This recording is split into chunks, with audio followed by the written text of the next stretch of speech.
Uwekaji wa mbolea ndio kama huu unaweza kaona. Hii mbolea humu imeingizwa futi moja nzima. Hii ni mbolea imeingizwa humu.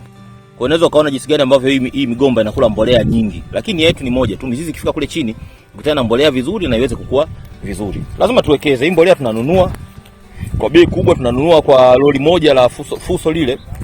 Tunanunua hiyo mbolea kwa shilingi 40,000 na kusafirisha kuleta mpaka hapa 40,000 nyingine, kwa shilingi 80 hivi mpaka 90. Kwa hiyo tuchukue kama shilingi 100,000 hivi unapata fuso moja.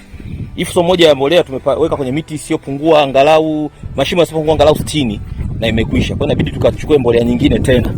Yes. Wewe nani?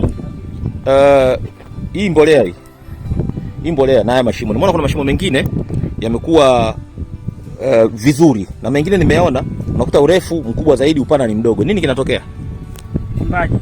Uchimbaji. Sasa tuna kipimo kile tulikupatia cha ule mti ule.